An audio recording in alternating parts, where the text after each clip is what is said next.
Welcome back to Microsoft Access Database Training, and for this here series, video 4 series, we're going to demonstrate how to create and validate a new bookings process and ensure that only properties and locations can be booked from the different branches. So the booking process uses an advanced SQL query and to check bookings. So it follows this example.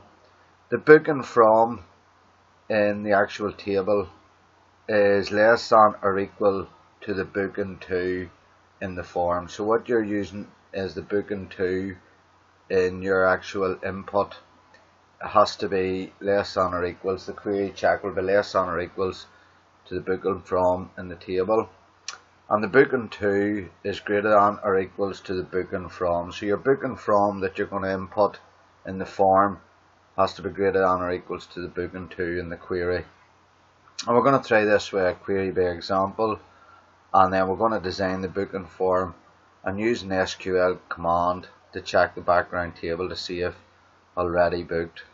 So as I move out of this and to my bookings database, so the thrown holiday properties, I'm going to actually look at the bookings. So you can see we're using an auto number. If we go to the design, you'll see we're using an auto number for the booking refs, and an auto number is handy for incrementing references, so everyone will increment by 1.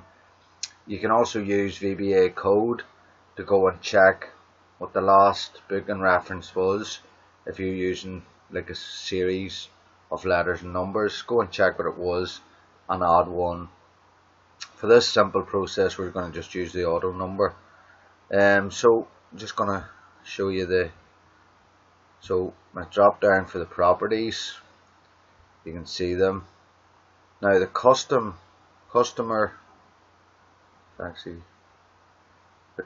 reference, you can see from the drop down there's a lot of issues with it, and again with the staff ID.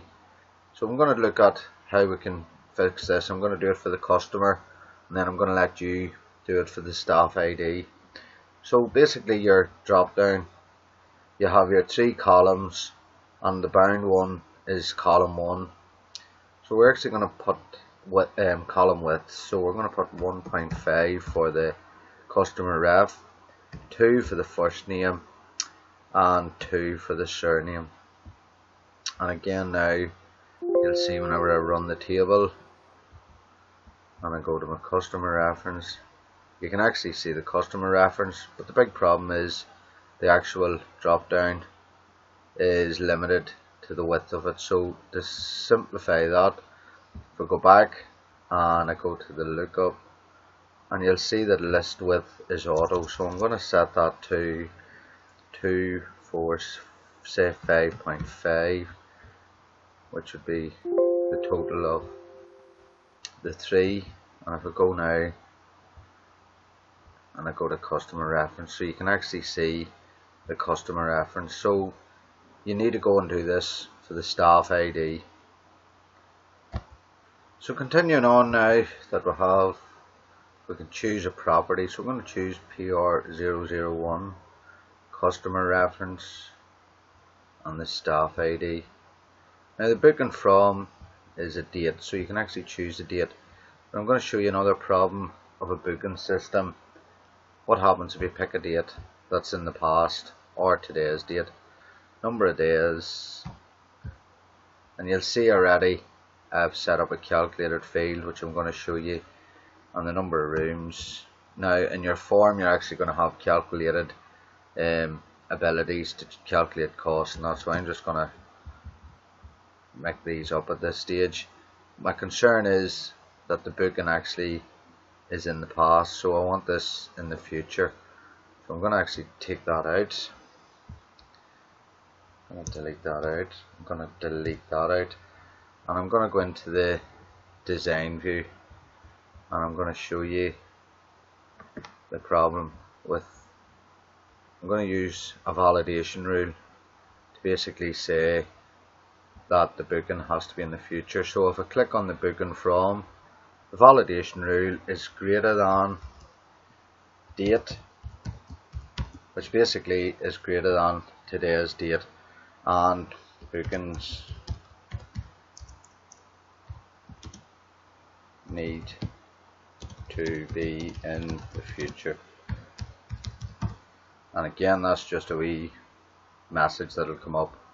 So if I go now again, this time you'll see some of the data integrity rules. But if we go now to that and we choose yesterday's date and the number of days, you'll see bookings need to be in the future. So we have to actually choose. So I'm going to choose the Monday and I'm going to choose 3 days. So I now have a booking for property reference P or 001. The bookings from the 17th of October to the 19th of October. So the next video I'm going to show you how to check using the query by example, so that we're actually checking this here aspect of the SQL query, and what it'll return is a booking for each of the dates. Thank you.